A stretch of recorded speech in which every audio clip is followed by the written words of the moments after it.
ఓం శ్రీ రామచంద్ర పరబ్రహ్మణే నమః. భగవద్బంధువులందరికీ హృదయపూర్వక నమస్కారాలు. ఓం శ్రీ రామచంద్ర పరబ్రహ్మణే నమః. ఆపదామపహర్తారం దాతారం సర్వసంపదాం లోకాభిరామం శ్రీరామం భూయో భూయో నమామ్యహం. ఓం శ్రీ రామచంద్ర పరబ్రహ్మణే నమః. శ్రీ వాల్మీకి రామాయణము. నిన్నటి వరకు శ్రీ వాల్మీకి రామాయణంలోని 4 కాండలను మనం ఎంతో సంతోషంగా ఆ శ్రీరామచంద్రుని దయ వలన పరిపూర్ణంగా చదువుకోగలిగాం. ఈ రోజు నుంచి శ్రీ వాల్మీకి రామాయణంలోని 5వ కాండ అయిన సుందరకాండను ప్రారంభించుకుని కొనసాగిద్దాం. అందులో భాగంగా ఈరోజు ఈ వాల్మీకి రామాయణంలోని సుందరకాండ యందలి మొదటి సర్గలో 212 శ్లోకాల భావం ఇమిడి ఉన్నది.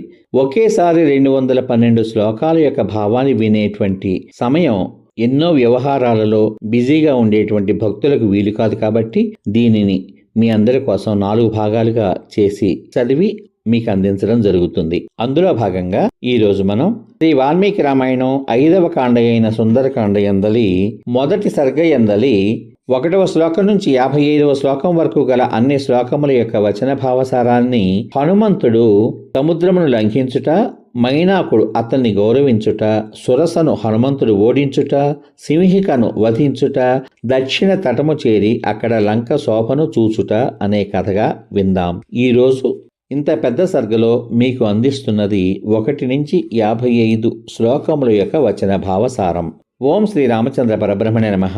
జాంబవదాదులు ప్రేరేపించగా శత్రు సంహారకుడైన హనుమంతుడు రావణుడు అపహరించిన సీతను వెతకడానికై చారణులు మొదలైన దేవతలు సంచరించే ఆకాశ మార్గంలో ప్రయాణం చెయ్యాలి అని నిశ్చయించుకున్నాడు. మరెవ్వరూ చేయలేని పని సంకల్పించిన హనుమంతుడు మెడను చాచి శిరస్సు పైకెత్తి ఆబోతు వలె ఉన్నాడు. మహాబలవంతుడు ధీరుడు అయిన హనుమంతుడు వైఢూర్య మణుల వలె ఆకుపచ్చని వర్ణంతో దూరం నుంచి చూడ్డానికి జలధి వలె ఉన్న పచ్చిక బేళ్లపై సుఖంగా కొంతసేపు అటు ఇటు పచార్లు చేశాడు. అతడు ఇటు అటు వేగంగా సంచరించేటప్పుడు పక్షులన్నీ భయపడిపోయాయి. అతని వక్షస్థలం అఘాతమునకు చెట్లు కూలిపోయాయి. సింహం విజృంభించినట్లు అతడు విజృంభించడంతో అనేక మృగాలు కూడా మరణించాయి.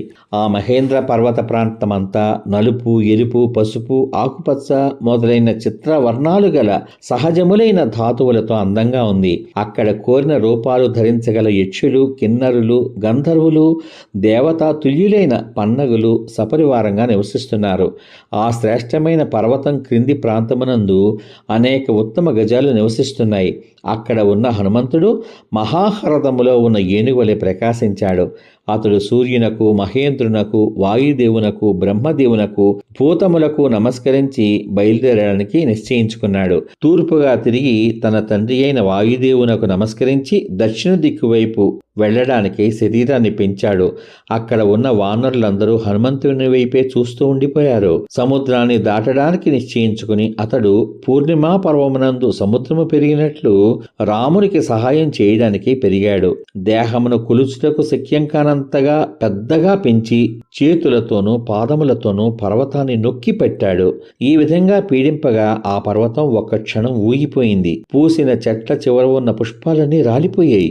చెట్ల నుండి రాలిన పరిమళిస్తున్న ఆ పుష్పాలన్నీ అంతటా కప్పివేయడం చేత ఆ మహేంద్ర పర్వతం పుష్పముల కొండవలే ప్రకాశిస్తోంది. మహావీర్యవంతుడైన ఆ హనుమంతుడు పీడించడం చేత ఆ పర్వతం మదించిన ఏనుగు మదోదకమును కార్చినట్లు జలమును స్రవించింది. బలవంతుడైన హనుమంతుడు పీడించడం చేత మహేంద్ర పర్వతం పైన ఉన్న బంగారు శిలలు, నీలవర్ణము గల శిలలు, వెండి శిలలు నలిగి ఒకదానిపై అక్కడక్కడ బంగారు గీతలు, నీలిరంగు గీతలు, వెండి రంగు గీతలు ఏర్పడ్డాయి. మధ్యమ జ్వాలతో కూడిన అగ్ని నుండి ధూమము బయలుదేరినట్లు ఆ పర్వతం నుండి మణిశిలతో కూడిన రాళ్లు బయలువెడలాయి. పర్వతము పీడింపబడినప్పుడు ఆ పర్వతము గుహల్లో నివసించే ప్రాణులు అన్ని వైపులా నలిగిపోతూ వికృతములైన స్వరాలతో అరిచాయి. పెద్ద పెద్ద ప్రాణులు పర్వతం నలిగిపోవడం చేత చేసిన ఆ ధ్వని భూమిని, దిక్కులను, సమీపమునందున్న అడవులను ప్రతిధ్వనింపచేసింది.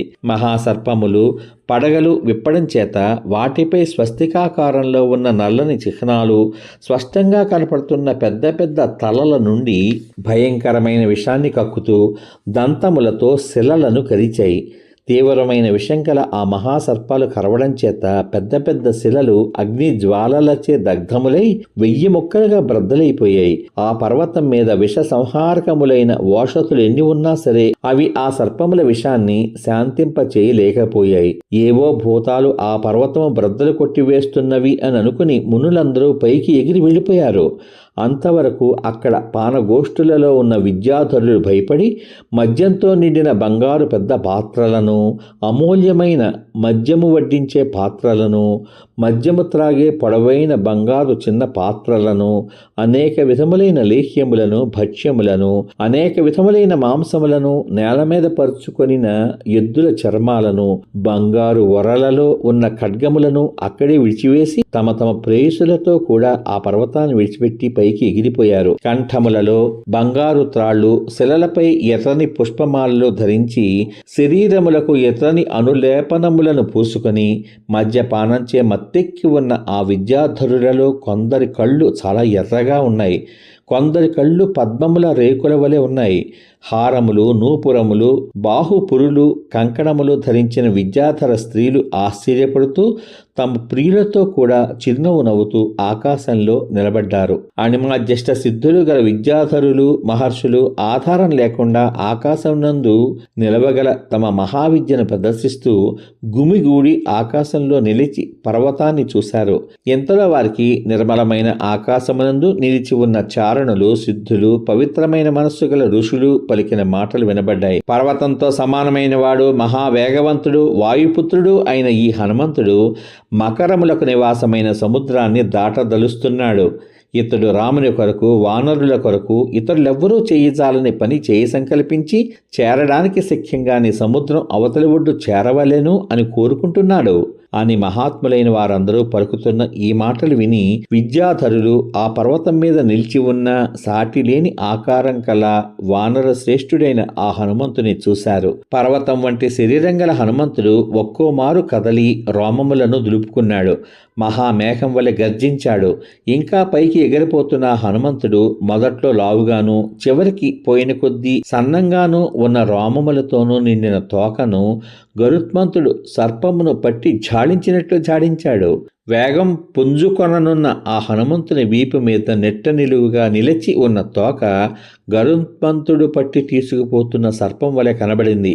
అతడు పెద్ద పరిహ వలె ఉన్న బాహువులు బిగిపట్టి నడుము సన్నం చేసి పాదములను ఎగరడానికి సిద్ధంగా మడిచాడు.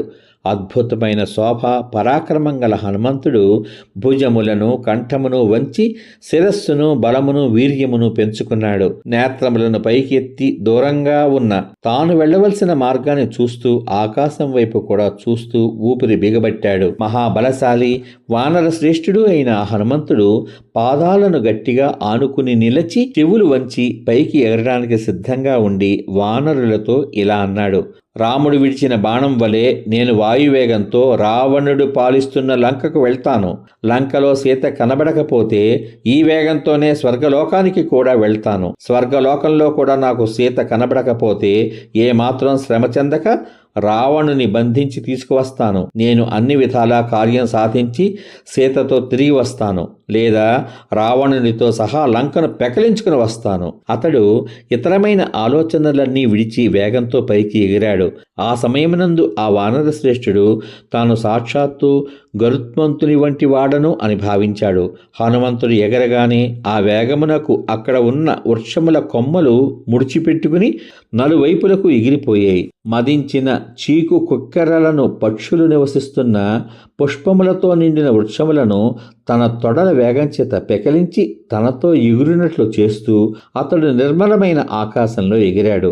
తొడల వేగానికి లేచిపోయిన చెట్లు దూరదేశ ప్రయాణానికై బయలుదేరి వెళ్తున్న తమ బంధువులందరూ వెంబడించి వెళ్ళినట్లు ఆ హనుమంతుని కొద్దిసేపు వెంబడించి వెళ్ళాయి.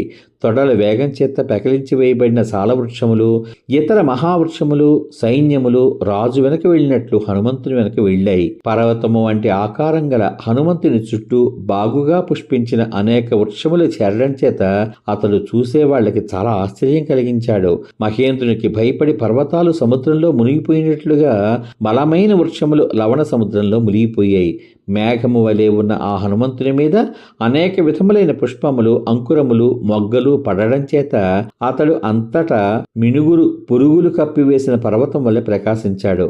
క్రమంగా హనుమంతుడు దూరమవడం చేత అతని వేగంతో సంబంధం తెగిన చెట్లు అతనిపై పుష్పములు విడిచి ప్రవాసమునకు పోతున్న మిత్రుని సాగనంపడానికై కొంత దూరం వీడిన స్నేహితులు వెనక్కి మరలినట్లు నీళ్లలో పడిపోయాయి. హనుమంతుని వేగం చేత కలిగిన వాయువు ఎగరగొట్టగా తేలికగాను విచిత్ర వర్ణములతోనూ ఉన్న అనేక విధములైన పుష్పముల సముదాయం చెట్ల నుండి రాలి సముద్రంలో పడింది. అప్పుడా సముద్రం నక్షత్రములతో నిండిన ఆకాశంలో ప్రకాశించింది. అనేక విధములైన రంగుల పుష్ప సముదాయం శరీరంపై కప్పివేయడం చేత ఆ హనుమంతుడు ఆకాశమునందు మెరుపుల పంక్తులచే అలంకరింపబడిన మేఘము వలె ప్రకాశించాడు. అతని వేగం చేత ఎగిరిపడిన పుష్పములతో సముద్ర జలము ఉదయించిన అందమైన నక్షత్రములతో ఆకాశం వలె ప్రకాశించింది. సమాప్తం. ఇంతవరకు మీరు శ్రీ వాల్మీకి రామాయణము 5వ కాండమైన సుందరకాండ యందలి మొదటి సర్గయందలి గల 1వ శ్లోకం నుంచి 55 శ్లోకముల వరకు గల వచన భావసారాన్ని హనుమంతుడు సముద్రమును లంఘించుట, మైనాకుడు అతనిని గౌరవించుట, సురసను హనుమంతుడు ఓడించుట, సింహికను వధించుట, దక్షిణ తటము చేరి అచట లంక శోభను చూచుట అనే కథగా విన్నారు. రేపటి భాగంలో శ్రీ వాల్మీకి రామాయణము 5వ కాండ అయిన సుందరకాండ యందలి మొదటి సర్గయందు గల 56వ శ్లోకం నుంచి 100వ శ్లోకం వరకు గల అన్ని శ్లోకముల యొక్క వచన భావసారాన్ని కొనసాగిద్దాం. అంతవరకు శ్రీరామ రామ రామేతి రమే రామే మనోరమే సహస్రనామ తత్తుల్యం రామనామ వరాననే. ఓం శ్రీ రామచంద్ర పరబ్రహ్మణే నమః. సర్వే జనా సుఖినో భవంతు. శుభమస్తు. స్వస్తి.